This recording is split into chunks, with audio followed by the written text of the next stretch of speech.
If you would like to earn CPE credit for listening to the show, visit earmarkcpe.com/FPA.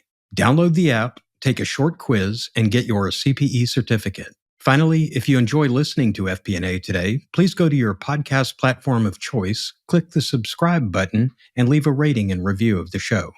And now, on to the show. From Data Rails, this is FP&A Today.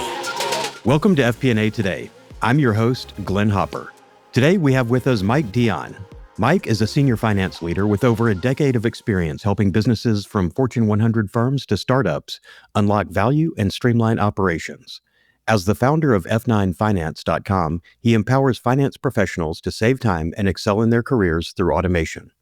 The author of The Financial Storyteller's Playbook and The Ultimate Guide to AI Prompting for Finance, Mike blends humor, expertise, and practical advice to simplify complex concepts.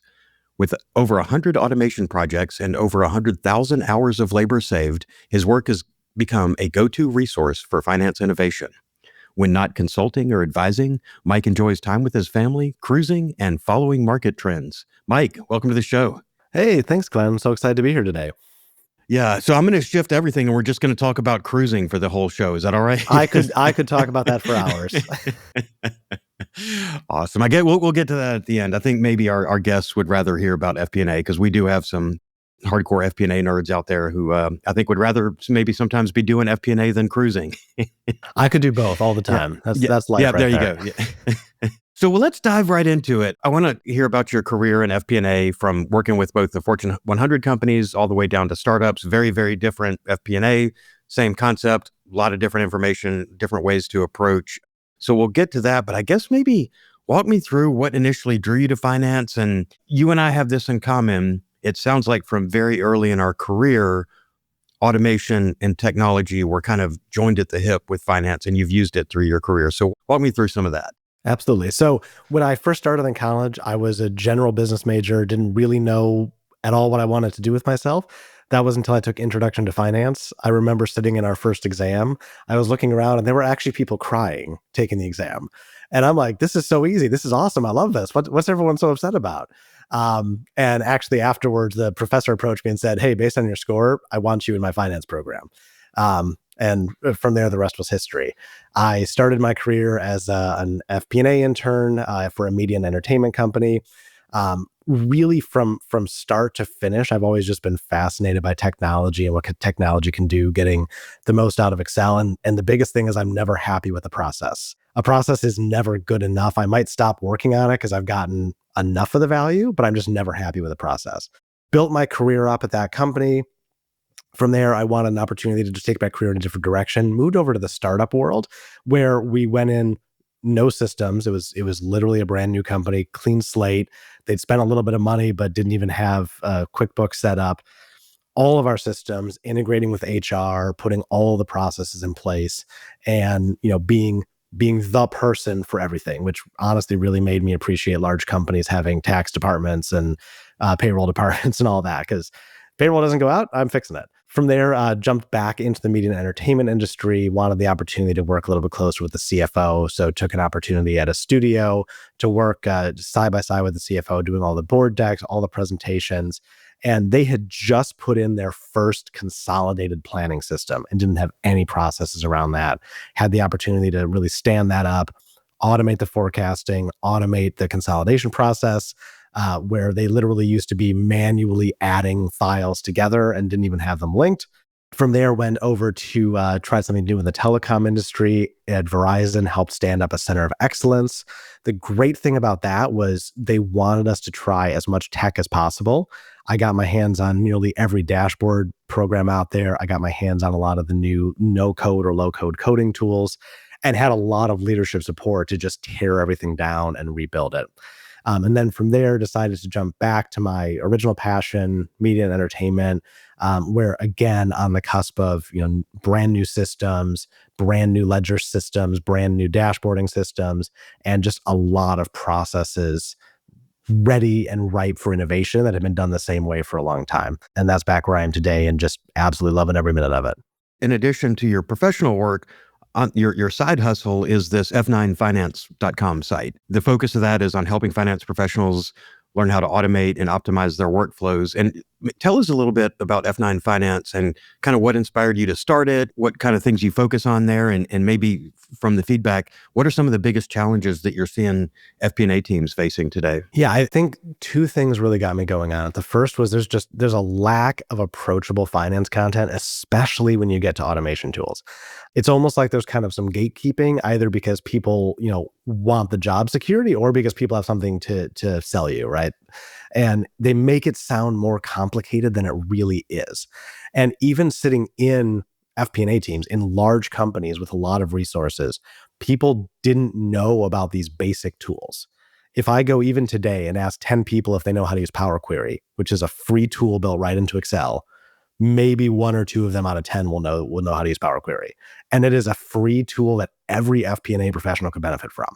So that message is just not getting out there, whether it's just from how busy all of our teams are or from, people being given the resources or feeling like they know where to go for those things, or thinking that they need to go ask for budget when they can get started for free.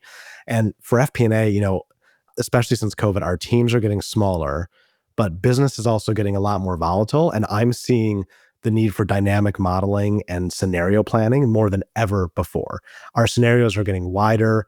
FP&A's insights on that, the business is demanding them now. Whereas when I started my career, some people didn't even like it when we showed up. We would, kind of send them a report and that was our interaction with them.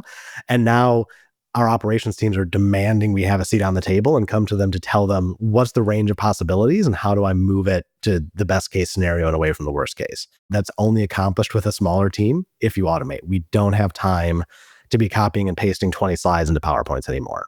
Yeah, and really you're preaching to the choir here, because I think being in the startup space, and I'm sure, it's the same at big companies too. You never have all the resources that you want, but being in a space where you're really strapped for resources, and in my career was in private equity backed companies, and the demands and the amount of reporting that they wanted and the speed with which they wanted it, if you didn't lean into automation, I just wouldn't have slept. And so, I will spend 50 hours building something if it saves me 2 hours a week in perpetuity. It's straight line math to figure out, the ROI for that. One of the things that you've talked about is saving organizations over 100,000 hours through automation. And I'm curious your approach to automation, and I'll tell you mine and see how this aligns with what you do. So for me, anytime I've come into a company as a new CFO or even as a consultant coming in, I want to look at two things: the human process flow, what people are doing now. And I don't even mean just in finance. If we're tracking data, I want to go all the way to the front. If we're looking at the CRM, if we've got somebody in the sales funnel as a prospect or lead or whatever, let me gather that information there. Let's pass that information and carry it through the systems, and then look at how the information is being handled at each step along the way till it goes into billing systems and project management systems and all that. But you start kind of with the process and you see where those bottlenecks and speed bumps are.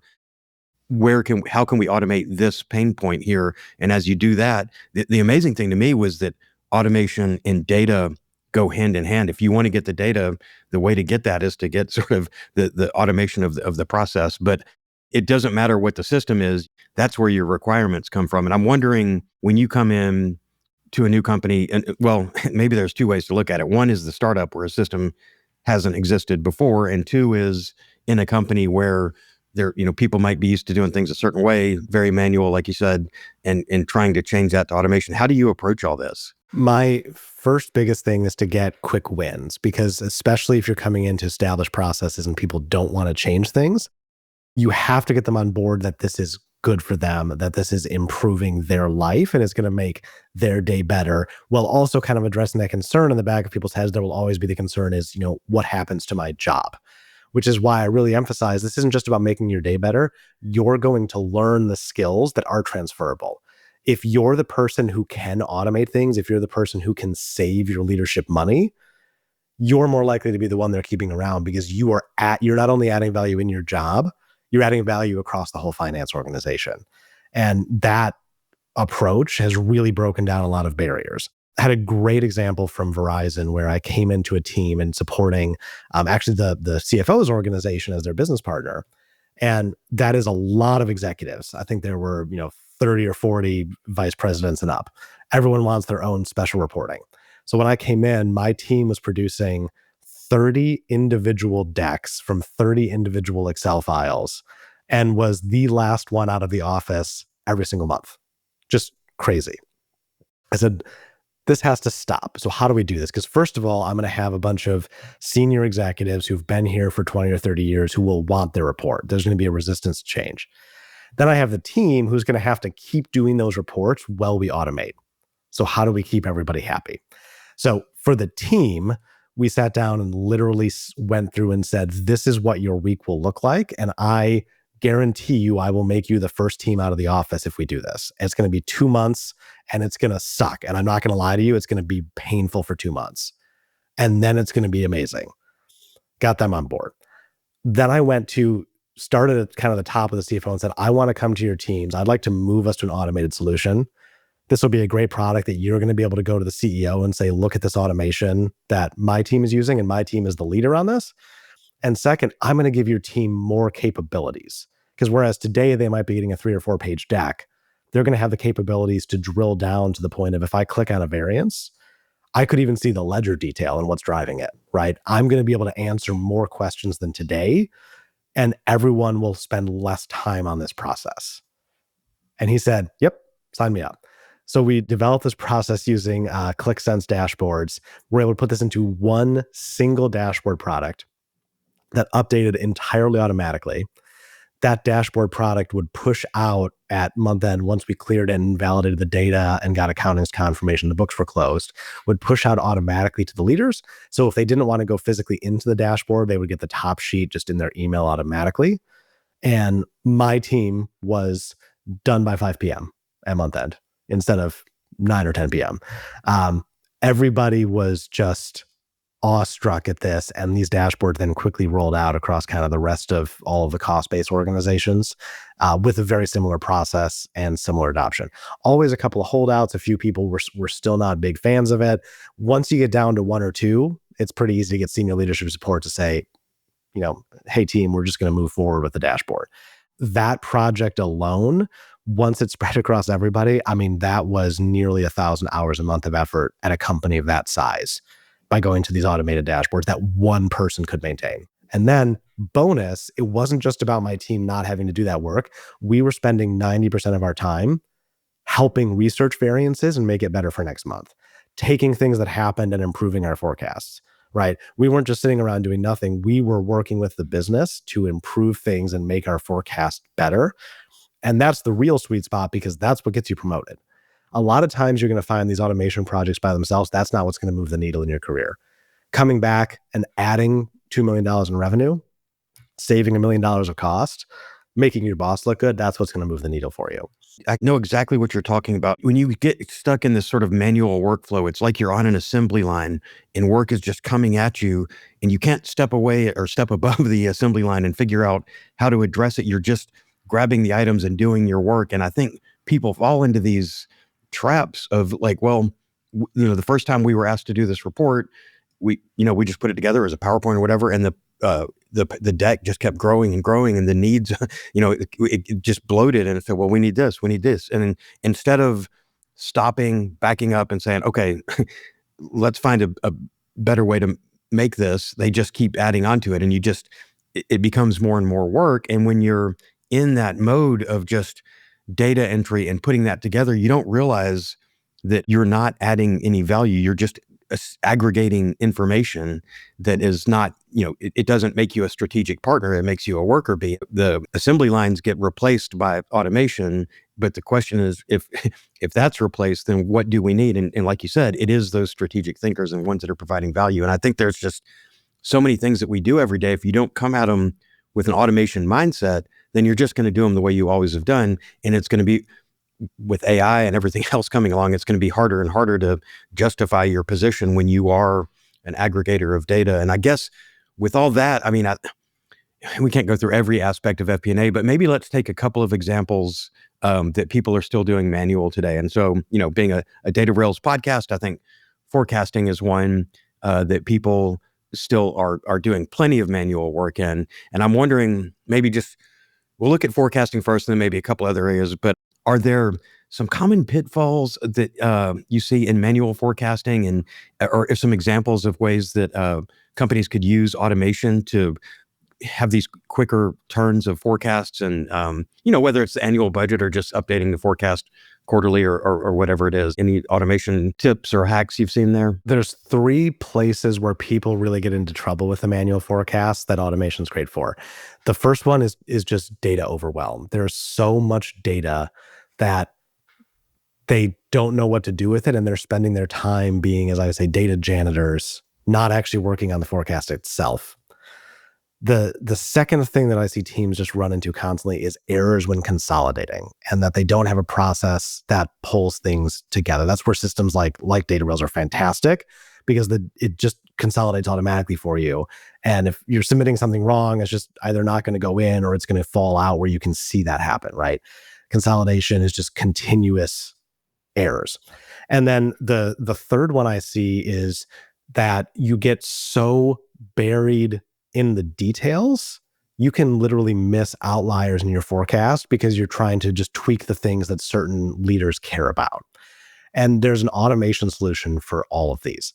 If you think about data overwhelm, I truly believe no one should be manually sourcing the data for their forecasts.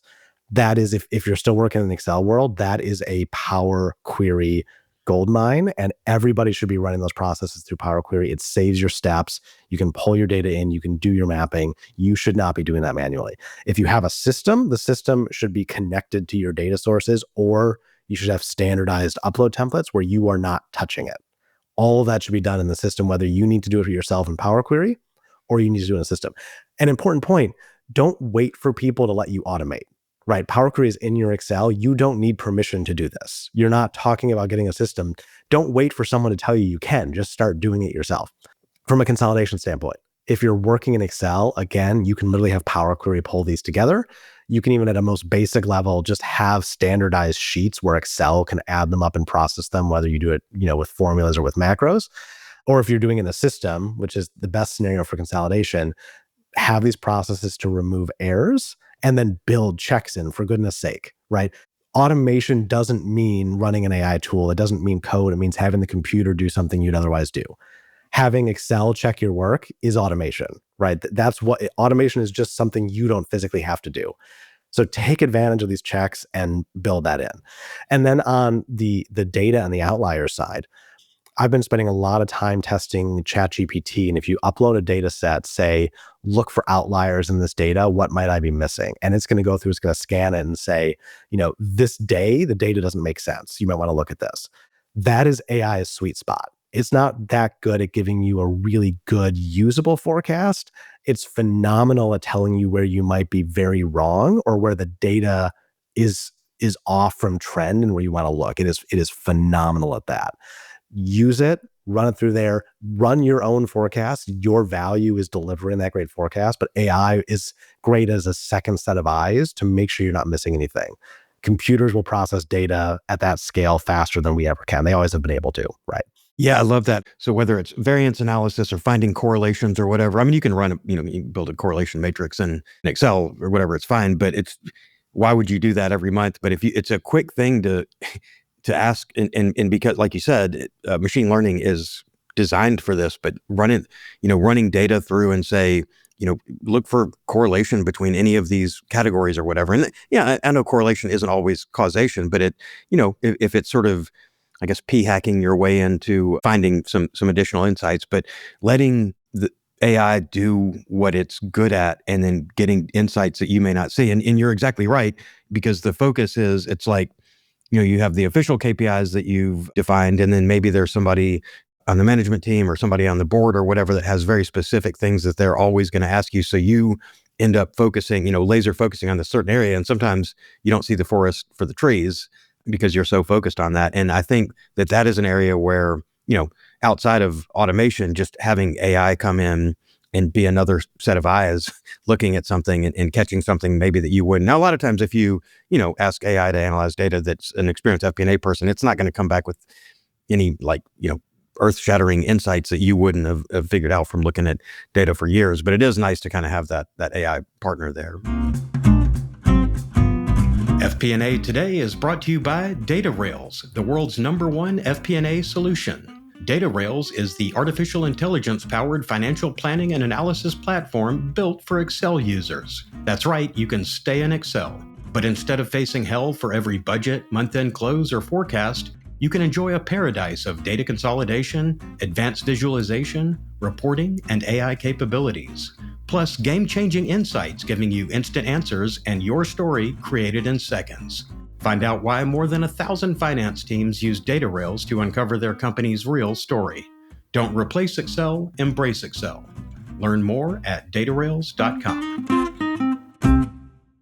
What about variance analysis, something that we do every month when we close the books? Are there ways that FP&A teams can leverage automation to kind of simplify the variance reporting and maybe take it to a level where they're able to add that strategic value there? Yeah, absolutely. So the first thing, just like with forecasting, you should not be manually getting data.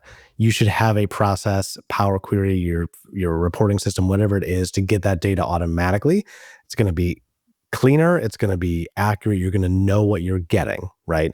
That is the biggest thing. The second thing is you should not be manually building any reports. I still see so many professionals in the trap that their deck, you open to the first page and it's a wall of numbers, it's a giant detailed P&L, and they just go down the rows and talk about the variances, right? The value we add is in telling people what they can do about it. Yes, you need a snapshot, you need here's revenue, expense, et cetera. Of course you need that, but full P&Ls belong in the appendix. You need to be diving into what matters and what has changed in that month. And that's where having a tool like a dashboard, whether it's in a Power BI or in your own financial systems, having those dashboards where you can drill in, find the variances, and then really focus on that. If you're putting a deck together, it should be bringing insights. If it's a wall of numbers, you can get that, and you should be getting that from a dashboard. That's absolutely critical. I've been testing with AI tools. I've used both Copilot and ChatGPT for this, of just running my variances in the system and saying, based on my prior month comment, which I train it on, and based on the variances you see here, what should I prioritize researching? I very much will not use AI to actually write my variances, because that's where we need to come back with value. All AI can tell me is what changed. But what it's really good at is helping me prioritize so I don't go too far in the weeds on any one topic. It's going to say, well, last month you talked about this. The variance is identical. It's likely the same driver. If you look at this is a new variance. This is off trend. This is a high priority to research. And it's very good at seeing those things that have changed. And it's really good at remembering what I've done before, right? Which we do this month after month. We can kind of forget. But if I say, here's my last 9 months of commentary, and it sees that I've said the exact same thing about labor for 9 months, I probably don't need to do much research there. But all of a sudden, cost of sales percent has skyrocketed 5 percentage points. I can go look at that. Now, clearly, that's a bad example. I would know to go look at that. But the more you go down into the levels of detail, the more AI is able to just pull out, here's your workflow for you. Go do the work. Don't use me for it, but go do the work and follow that workflow. And that's a really fantastic way. And most importantly, when you automate, don't just clock out and go home. Spend time with the business, right? What matters, these reports, the variance analysis, it's a tool. It doesn't change anything. It doesn't add value in and of itself. What adds value is helping the business change course on things that need to be changed or sustain things that are working. And you need to be spending time with the business to give them that value, to bring back those insights. Otherwise, you're just spending time doing things that don't move the needle in the slightest. It's a tool. It is not the end result. Absolutely. It's only as good as the human in the loop. And I still think, the domain expertise that we bring to it, like the example I always give, and I apologize to listeners who probably heard me say that before on this show, is if you don't have the domain expertise of finance, you don't know the right, somebody could hand you financial statements. You don't know the questions to ask. You don't know the difference between, COGS and other expenses, or EBITDA and net income and operating income, and, all the things that we look at, and, really how to analyze it, the way to look at capital spend versus, OpEx and all that. So it's, you have to have that domain expertise. And so, the right questions to ask, and rather than just offloading all those questions and everything to the AI, you just get that much more powerful if you know the right questions to ask and you keep, you use it as an aid to make you more efficient or think deeper or be able to spend your time, whether it's AI or just automation in general. But you're getting at the heart of it, of how we overcome, and I don't know how many people still think of finance as a cost center, but we overcome that sort of historical stigma that we've had of not providing true value to the organization on a monetary level. We're just, oh, it's a cost center. You've got to close your books just like you've got to pay to use software. You mentioned dashboards and also thinking about that wall of numbers. And I've been in so many businesses where they haven't established like sort of the clear KPIs. These are the KPIs that matter. And these are the ones that are actually, levers that we can pull, that we can make a difference in a business. And so many times there's these massive dashboards that are just, chart after chart after chart, page after page. And there are so many tools out there right now that can give you these real-time dashboards that I worry. You also mentioned information overload. There can be so much data out there, and these dashboards, if there's too much information, it becomes like billboards on the interstate and you don't know what to look at, what to pay attention to. There might be one or two of them that you kind of glance at. But with all this power in our hands now and the ability and more of what we do, kind of moving to this real-time close, or certainly, very fast closes for companies that aren't in that real-time phase. But what do you think are the components of a great real-time dashboard? And are there specific tools or technologies that you like for building them? Yeah, the biggest thing, which goes counter to most of the dashboards I've seen, is for a successful dashboard, you should put as little data into it as possible. Absolutely as little as possible. The less data you put in, the more successful your dashboard will be, which is counter to most people who want to put an entire Snowflake or SAP database into their dashboard. It's slow, it's overwhelming, it doesn't answer the question. Small focused data sets focused on actionable items. What are actionable items? The way I think about KPIs from a dashboard perspective is almost like, what are our forecast drivers? What are the things that we can change or influence that will drive the business forward? I like to build my dashboards with almost like a top sheet, right? Where you'll go in and these are the key KPIs. If I'm responsible for managing an hourly cost base, my KPIs are going to be, what is my overtime percentage? What is my hours? I'm not going to put labor rate on there because I can't control it, but I can control the amount of overtime I run. I can control my double shifts, things like that. What are my actionable items? Then on the back, so you can click in that and say, okay, I have this labor variance. I want to research further. You can go back and you can get a sheet of here's all the labor information. Then you can see the other stuff if you want to research it and follow that thread. But what is the truly actionable item? I, as an operator, can raise or lower my overtime spending, and that will change my labor rate. That will change my labor cost. That is the KPI, not the labor rate. So building with as few kind of key KPIs for what that leader needs, and then having the ability to go back to other boards in the back of the dashboard if you want additional information or detail that you're looking for. That way, I, as the finance professional, am not overwhelming you in the close. The data's smaller, my dashboard is lightning fast, and it gets used. Because if it's something that I can change, it gets used. I love that you said that, because one of the things I've been playing around with, and what I think for generative AI, a lot of ways that we're going to see it used are software providers, your NetSuite and Data Rails and all these tools out there are going to implement generative AI in as a way to interact with the data. So people aren't going to be building their own large language models, and they're not going to have to everybody become an AI engineer, but it's going to start being included in software. And one of the tools that I've built, you mentioned low code and no code tools. I've been playing around with Replit lately, which is just prompt based building apps, but incorporating AI analysis into financial statements. So the idea is you close a month, you get the financial statements, you upload them in, it does a first pass on them, does kind of the charts and graphs, kind of what we would do when we get financials, when they're closed and we do our first pass on them. We do that kind of variance analysis and look at how we're doing compared to budget, historically, all that, but then provide sort of that high level of footnotes on the financial statements. And I think that's how AI, a lot of us are going to see that. We're going to start seeing that incorporated more and more into ERPs and CRMs and GL tools and all that. That's how most of us are going to interact with it. And I think that goes along with the very simple high-level dashboard where if you want to drill in, you open dashboard and you can drill a couple levels deep sometimes to get that additional layer of information. But when you hit that dead end, historically, that has meant now I've got to go to the BI team or to FP&A and say, I need a report to see this.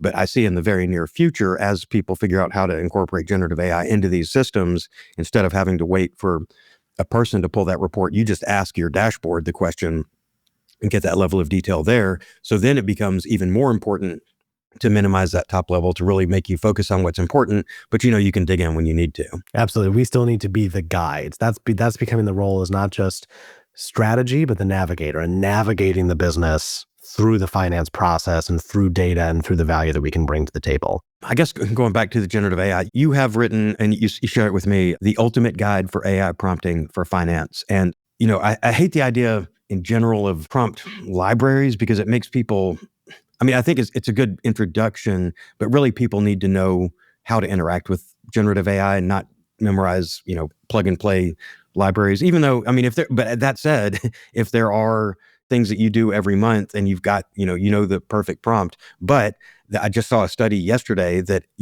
the exact same prompt it's generative AI. So it's generating new content. You're not going to get the same results every time you do it. So, another reason that prompt libraries aren't my favorite. But that said, even without a prompt library, we need to know a basic approach, and there's a million of them out there, but a basic approach for how to interact with these. And the fact that you've made one targeted for finance, can you tell me a little bit about the guide? Absolutely. So just one anecdote on what you were saying about generative AI and the prompts not being continuous.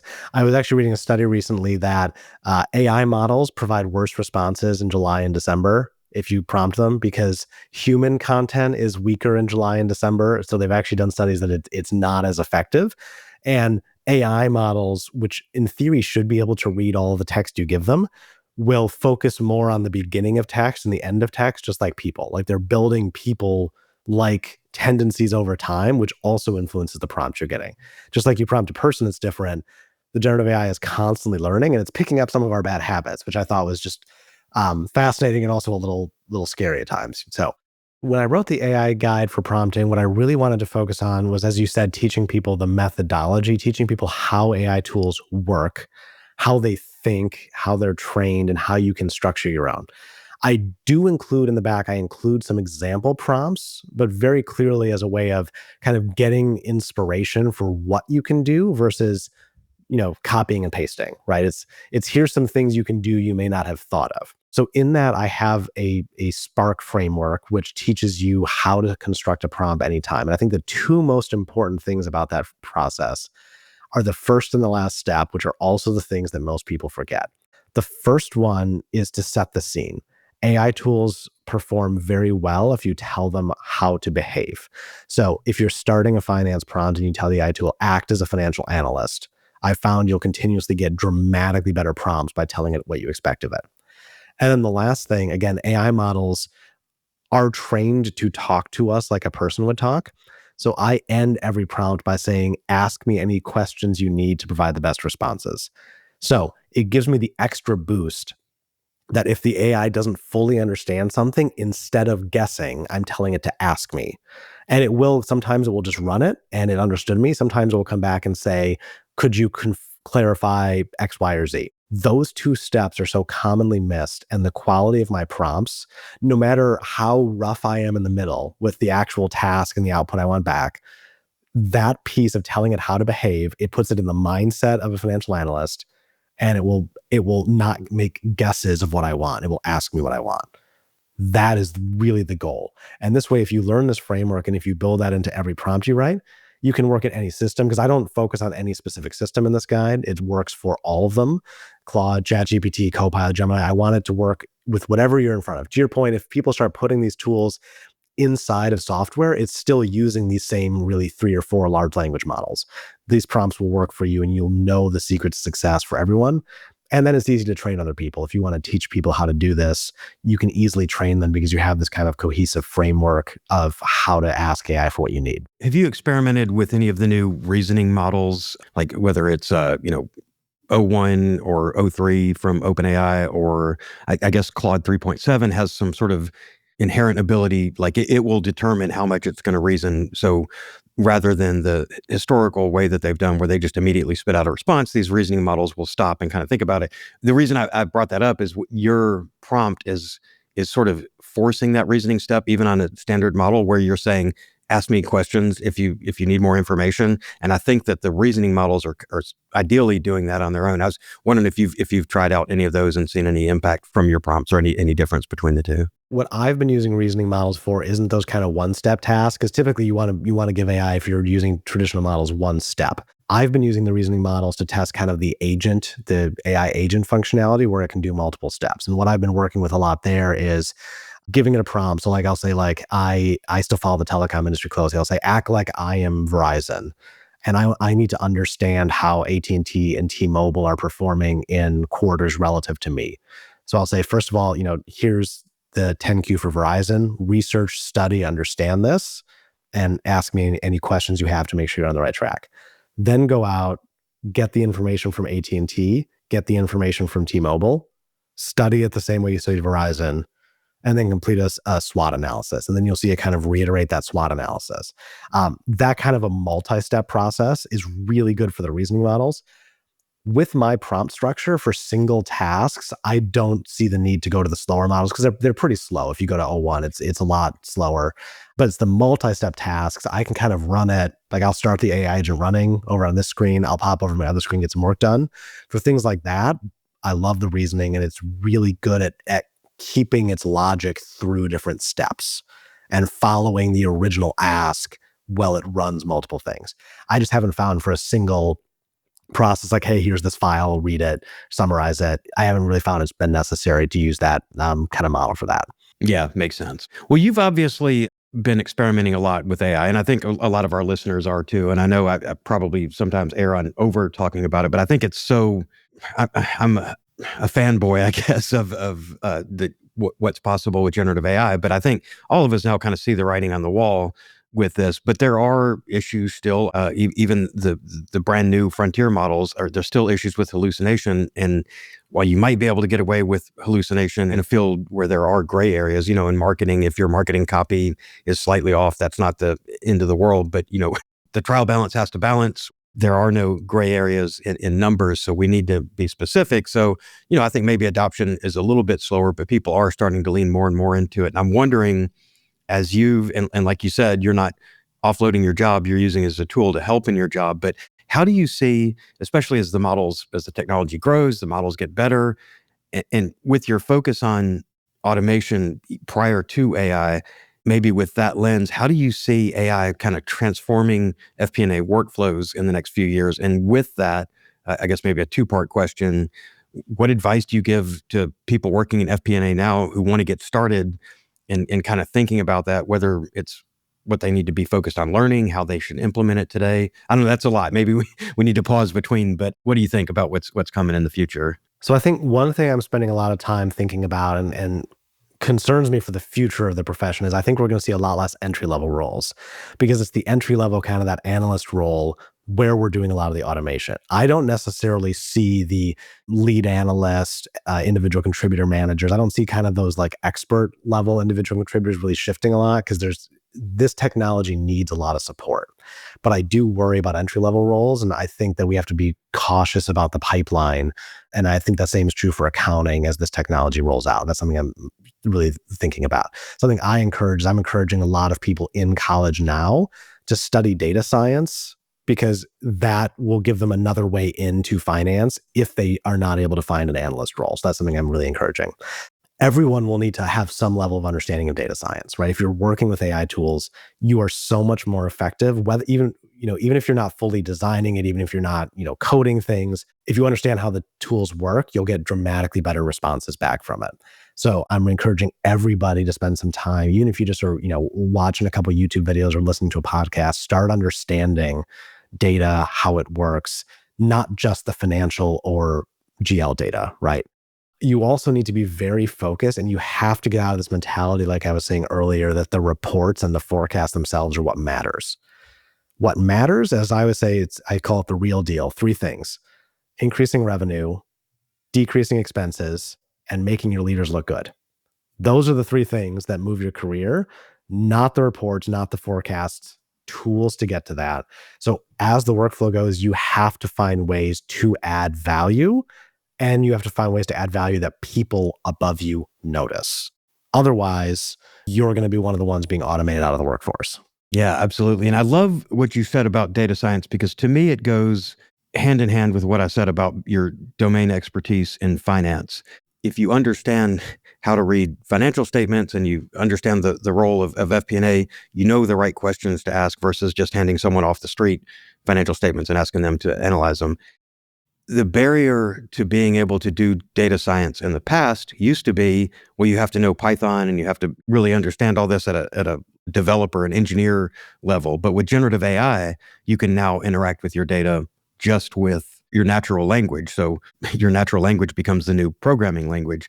But if you don't know the basics of machine learning, of are we doing classification or prediction or clustering, you don't know the right kinds of questions to ask. So like, while you have this powerful tool that could help you with customer segmentation and, churn predictions for your forecast and all that, if you don't know the right questions to ask or what it's good at and what it's not, then it's a very powerful tool in the hands of someone who doesn't know how to use it. All that power is sort of negated. So you're spot on there. And I did talk to someone the other day who got an MBA and analytics degree at the same time. And I've heard about those degrees for years, but I'm kind of surprised that even today I'm not seeing as many of them out there, because I think the two go hand in hand. And I think people kind of on their own are going to have to take this on to learn data science. And it doesn't mean, we went to school to be finance professionals. I'm not saying we all have to become machine learning engineers, but like my last book, AI Mastery for Finance Professionals, it's very little about generative AI. It's mostly about just, this is how machine learning works. These are the applications of it. Because to your point, if you want to survive as things are being automated, like those entry levels are gone. If you want to provide the value, you have to understand the technology. You have to be able to use it. And then that's how you're adding value to the organization, is by having these powerful tools that you can use appropriately to make you better at your job. It's so true. You never want AI to guess, right? Like I can get ChatGPT even to spit out a forecast, but it gives me a terrible forecast unless I tell it how to forecast. If I say use time series analysis with seasonality, it gives me a great forecast. It does very well with that. If I just say, give me a forecast, who on earth knows what I'm going to get back? Even with machine learning, using AI, you can quickly overfit your data models. And if you don't know how to avoid overfitting, you're going down a path and thinking you have a usable product when you don't. And that's why that's just so critical. It still needs direction and guidance.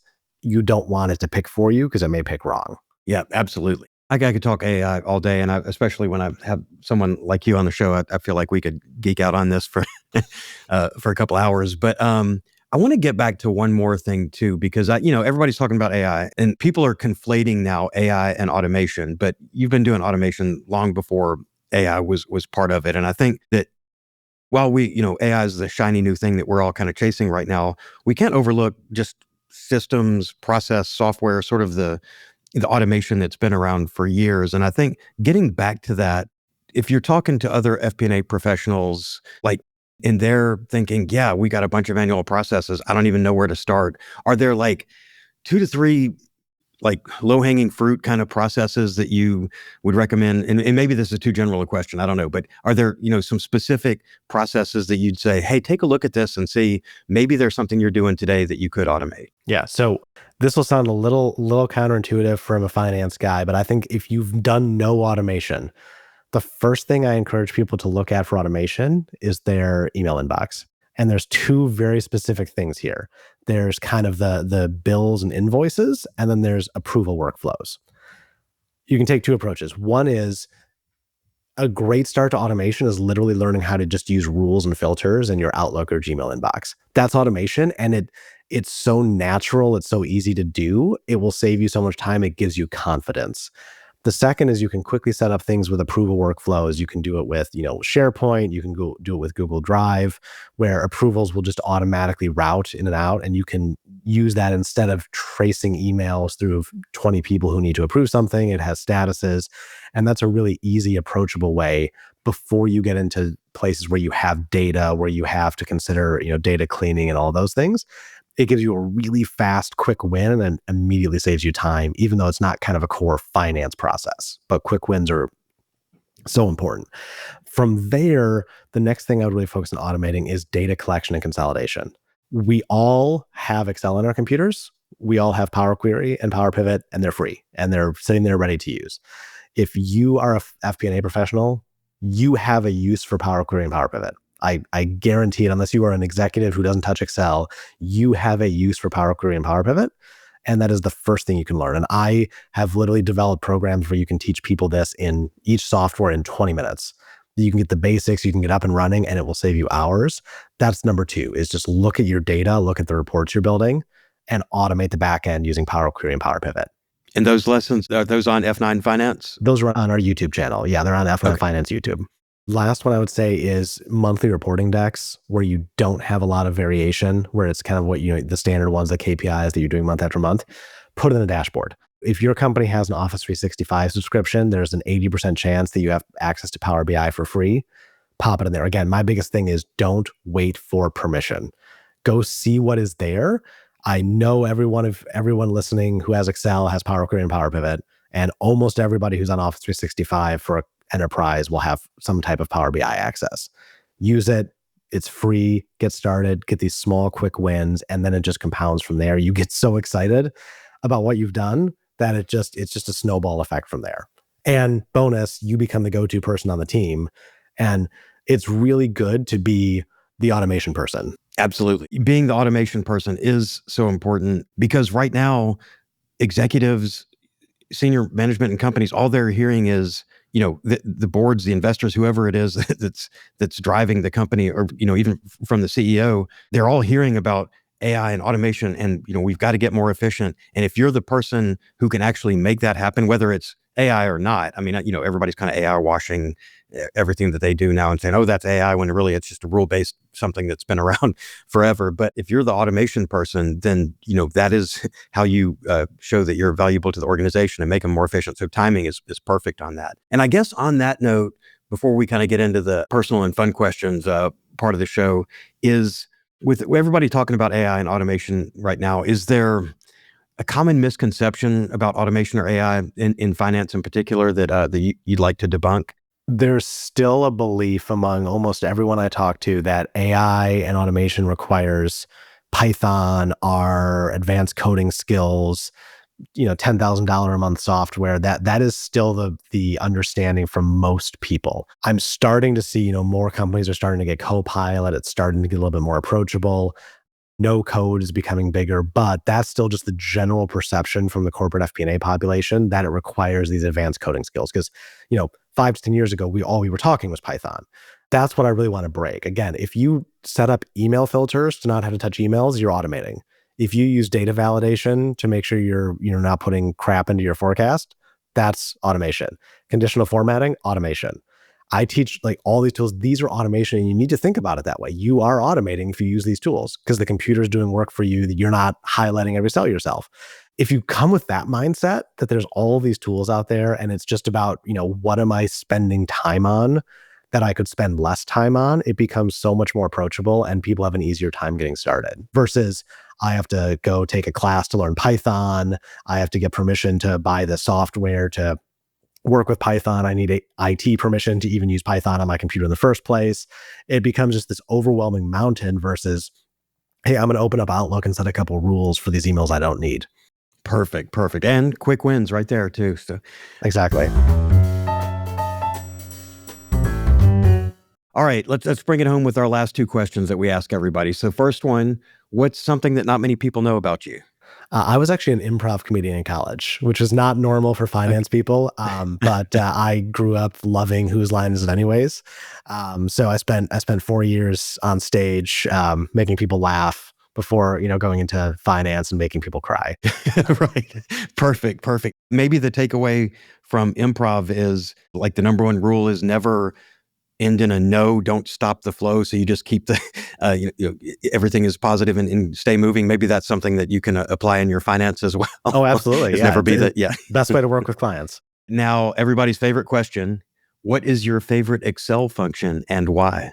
I have kind of a more obscure one. Mine is equals RRI, which does basically CAGR calculations really fast. Oh, I don't know, for years, we all just did our Kagers manually. And then someone pointed this out to me, and it's a copy and paste Kager that you can even build it to be dynamic. So it counts the number of periods by itself and will move the present value and future value if you use offset.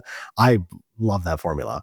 And almost no one knows it. Like every time I point it out to somebody, I'm always the first one telling them it exists. So that's my favorite.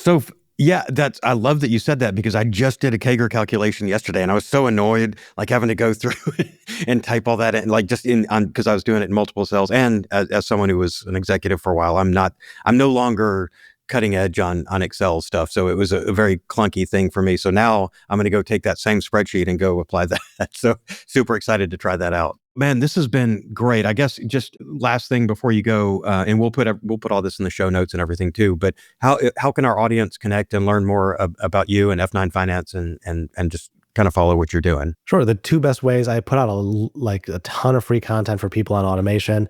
We've got our newsletter, the Finance Automation Insider. You'll find that on F9 Finance. That's just weekly tips, just free stuff on here's how to automate processes, both for work and also how to automate your career for success. And then I do a ton of automation content, live videos, tutorials, walkthroughs on our YouTube channel, which is also at F9 Finance. Just trying to get the word of automation out there and keep giving people free tools to set their career up for success. Awesome. Well, Mike, thank you so much for coming on the show. It's been an absolute pleasure. Thanks for having me.